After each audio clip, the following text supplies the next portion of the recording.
প্রথম ওয়ানডেতে শূন্য মেরে দ্বিতীয় ওয়ানডের একাদশ থেকে বাদ পড়া লিটন দাস কি তৃতীয় ওয়ানডেতে একাদশে ফিরছেন আবার? না, ফিরছেন না। পাল্লেকেলের এই সিরিজ নির্ধারণী ম্যাচটাতে লিটন দাসের কি খেলার কথা ছিল? না, কখনোই ছিল না। নাজমুল হোসেন শান্ত যদি ইনজুরির কারণে খেলতে না পারেন তাহলে সেই জায়গাটাতে নিশ্চয়ই লিটন দাসই খেলবেন, তাই তো? না, সেটাও নয়। এইখানটা তো অন্য বিকল্প তৈরি রয়েছে। পাল্লেকেলেতে বাংলাদেশ যখন শ্রীলঙ্কার মুখোমুখি হচ্ছে, সিরিজটা 1-1 সমতায়, বাংলাদেশের সামনে সিরিজ জয়ের হাতছানি, আমাদের ক্রিকেটের যে ভীষণ দুঃসময় যাচ্ছে, এই ম্যাচটা জিতলে, সিরিজটা জিতলে সেই দুঃসময় কাটানোর পথে আমরা একটা খুবই ভালো পদক্ষেপ নিতে পারবো। এমন একটা ম্যাচের একাদশ নির্বাচন নিয়ে লিটন দাসকে কেন্দ্র করে যে হাইপ উঠেছে সেইটা অহেতুক, সেইটা অকারণ। লিটন দাসের একাদশে আসলে কোনো চান্স আছে বলে আমার কাছে মনে হচ্ছে না। পরিবর্তন হবে, আমাদের একাদশে পরিবর্তন হবে, পরিবর্তনের জায়গা রয়েছে। আমরা সেকেন্ড ওয়ানডে ম্যাচটা জিতেছি তাই বলে যে আমাদের পারফরমেন্সটা একেবারে টপ নচ পারফরমেন্স ছিল, বিষয়টা সেরকম নয়। ফলে সেই জায়গায় পরিবর্তনের সুযোগ তো রয়েছেই, কিন্তু লিটন দাসের একাদশে ঢোকার কোনো সুযোগ আমি আসলে দেখতে পাচ্ছি না। কেন দেখতে পাচ্ছি না? এবং বলছিলাম যে শান্ত খেলতে না পারলেও বিকল্প তৈরি রয়েছে, পরিবর্তনটাই বা কোথায় হবে? বোলিং ডিপার্টমেন্টেই তো, তাই তো? আমার সঙ্গে আপনি একটু মিলিয়ে নিতে পারেন। দেখুন, প্রথমত আমাদের একাদশে যে দুই ওপেনার তানজিদ হাসান তামিম এবং পারভেজ হোসেন ইমন, এই দুইজনকে একাদশ থেকে নাড়ানোর কোনো সুযোগ আসলে নেই। দুই ম্যাচেই দুইজন বাংলাদেশের টপ স্কোরার। প্রথম ম্যাচটাতে তানজিদ তামিম তিনি ওই 61 বলে 62 রানের একটা ইনিংস খেলেছেন, আবার দ্বিতীয় ম্যাচে পারভেজ হোসেন ইমন 69 বলে 67 রানের ইনিংস খেলেছেন। দুইটা ম্যাচে দলের টপ স্কোরার এই দুইজন। ফলে আর তারা এমন কোনো জায়গা সিমেন্ট করে ফেলেননি ওয়ানডে টিমে যে তাদেরকে বিশ্রাম রাখিয়ে আমরা অন্য কাউকে ট্রাই করাবো। এই দুইজনকে তাই ওপেনার হিসেবে এই আমাদের সিরিজ জয়ের ম্যাচটাতে তারা খেলছেন। 3 নম্বরে নাজমুল হোসেন শান্তকে নিয়ে প্রশ্ন রয়েছে। প্রশ্ন কিন্তু তার ফর্ম নিয়ে নয়, প্রশ্ন কিন্তু এই সিরিজে দুইটা ম্যাচে যে তিনি স্টার্ট পাওয়ার পরে সেটাকে বিগ স্কোরে কনভার্ট করতে পারেননি সেইটা নিয়ে নয়, প্রশ্ন হচ্ছে কি তার ফিটনেসটা নিয়ে। ইনজুরির কারণে ওই আগের ম্যাচটাতে ফিল্ডিং এর অনেকটা অংশেই তাকে ওই জায়গাটাতে দেখা যায়নি, এবং শান্ত আসলে কতটা ফিট হয়ে উঠতে পারবেন তৃতীয় ওয়ানডের আগে সেটা নিয়ে সংশয়ের জায়গা তৈরি হয়েছে। এবং ঠিক সেই জায়গাটাতে লিটন দাস চলে আসছেন। যদি শান্ত খেলতে না পারেন সেই ক্ষেত্রে লিটন দাসের একাদশে ওই 3 নম্বর স্পটটাতে লিটন দাস খেলবেন। এখন ভাই, লিটন দাস গত যেই ম্যাচটা খেলেছেন তিনি ফার্স্ট ওয়ানডে, সেখানে তিনি 4 নম্বরে খেলেছেন এবং 4 নম্বর বলে 0 রান করে তিনি আউট হয়েছেন। ওয়ানডে ক্রিকেটের সর্বশেষ 8 ইনিংস এটা তার 4 নম্বর 0। ওই 8 ইনিংস মিলিয়ে তিনি করেছেন মাত্র 13 রান, এভারেজ 1.85। এই পারফরমেন্সের একজন ব্যাটসম্যানকে আমরা আসলে একাদশে খেলাবই, no matter what. Opener 3 number 4 number বিভিন্ন জায়গায় আমরা আসলে খেলেই যাব, তার প্রতিভা কোটায় তিনি খেলেই যাবেন, এটা তো আসলে ভাই হতে পারে না। যেমন ধরেন সেকেন্ড ওয়ানডে ম্যাচটাতে আমি বলবো এটা বাংলাদেশের team management, specially new captain Mehedi Hasan মিরাজের একটা খুবই ব্রেভ কল একাদশ থেকে লিটন দাসকে ড্রপ করা, যেটা আমিও ভেবেছিলাম আসলে পারবেন না। সেটা ড্রপ করেছেন দলের কম্বিনেশনের কথা বিবেচনা করে, আমাদের 6th বোলিং অপশনটা যে একেবারেই নেই সেটা বিবেচনা করে, এবং সেইখানটাতে শামীম পাটোয়ারিকে ইনক্লুড করা হয়েছে, যিনি ব্যাটিংয়ে একটা 20 রানের ইনিংস খেলেছেন, পাশাপাশি বোলিংয়ে 9টা ওভার বোলিং করে দিয়েছেন, একটা উইকেট চারিতা শ্রীলঙ্কারও পেয়েছেন। ফলে ওই আমাদের জয়টাতে শামীম পাটোয়ারির খুবই গুরুত্বপূর্ণ একটা রোল কিন্তু ঠিকই ছিল, যেইটা লিটনের কাছ থেকে আমরা কি সাম্প্রতিক সময়ে পেয়েছি, কোন জায়গাটাতে পেয়েছি? ওয়ানডেতে আমরা ওই যে বলছি 2023 সাল থেকে শুরু করে তার নভেম্বর থেকে শুরু করে তার এই দুর্দশা চলছে। ফলে আমাদের লিটনকে খেলাতেই হবে এরকম একটা অবস্থা কেন? হ্যাঁ, এখন আপনি বলতে পারেন শান্তর ইনজুরি যদি হয় সেই ক্ষেত্রে লিটনকে আমরা 3 নম্বরে খেলাবো, মানে লিটনের ক্ষেত্রে এটা গ্র্যান্টেড থাকবে যে তিনি যাকে যে কোনো জায়গাতে আমরা যদি একটু সুযোগ পাই তাহলে আমরা লিটনকে খেলাবো। কেন এত কেন?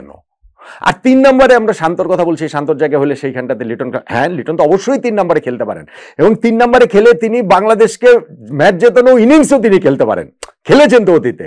তবে চান্সটা কে বেশি ডিজার্ভ করেন?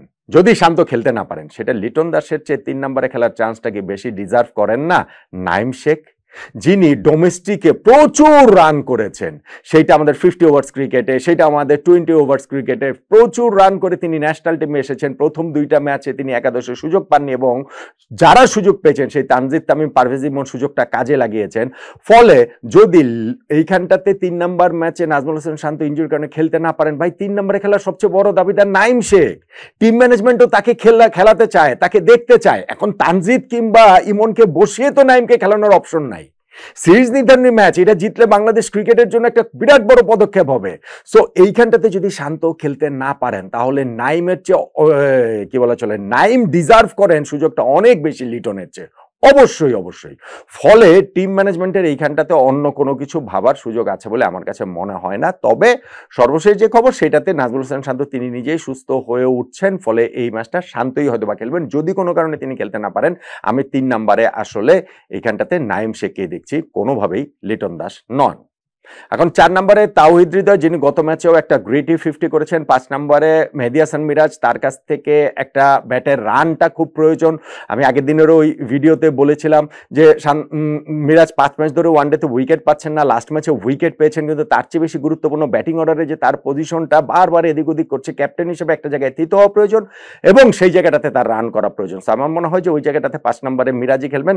6 এবং 7 সেটা জাকের এলানিক এবং শামীম পাটোয়ারির জায়গায় এক্সচেঞ্জ হতে পারে, হয়তোবা জাকের উপরে উঠে আসবেন, শামীম পরে যেতে পারেন, কিংবা এই 6-7 এরকমই হবে। এই জায়গাটাতে আমি আসলে ব্যাটিং লাইন আপে কোনো চেঞ্জ দেখতে পাচ্ছি না। শান্ত ইনজুরির কারণে খেলতে, শামীম পাটোয়ারিও গত ম্যাচে ইনজুরিতে পড়েছিলেন ফিল্ডিং এ করার সময়, কিন্তু মনে হয় তিনি এই ম্যাচটাতেও খেলবেন।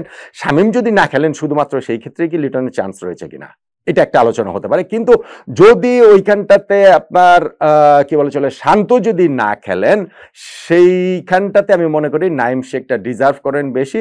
শামীম পাটোয়ারি না খেললে 6-7 নম্বরে লিটনকে খেলান, মানে আরো একটা পজিশনে খেলান। এখন কি করবেন, যে কোনো জায়গাতেই তো তাকে আসলে খেলা তো হচ্ছে। সো আমি মনে করছি যে ফিট থাকলে সবাই এই আমাদের ব্যাটিং অর্ডারের এই জায়গাটা আসলে অপরিবর্তিতই থাকবে।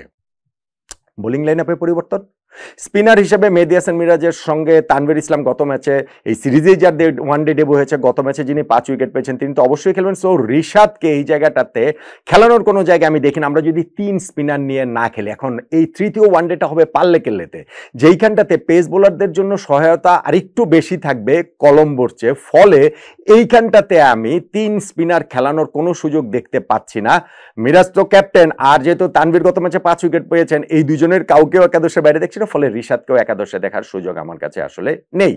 3 জন যে পেস বোলার, সেইখানটাতে আমি একটা পরিবর্তন মনে হয় হবে বলেই মনে হচ্ছে।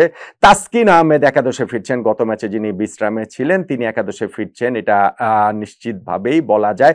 তানজিম সাকিব তিনিও থাকছেন, সেটা তার বোলিং, পাশাপাশি গত ম্যাচে ব্যাটিংও তিনি দলকে সাপোর্ট দিয়েছেন, সেই কারণে হাসান মাহমুদের জায়গায় তাসকিন হয়তোবা ফিরছেন। আর মুস্তাফিজুর রহমান তিনি গত ম্যাচে খুব বাজে বোলিং করেছেন আসলে, সত্যিকার অর্থে শুরুর ওই অংশটা, প্রথম 5 ওভারের কথা যদি বলি, কিন্তু আবার লাস্ট স্পেলটা তিনি খুব ভালো করেছেন। স্পেশালি তার ওই যে জানিত লিয়ানেগের যে উইকেটটা নিয়েছেন, সেই উইকেটটা না নিলে তো আমরা হয়তো ম্যাচটাই হেরে যেতাম।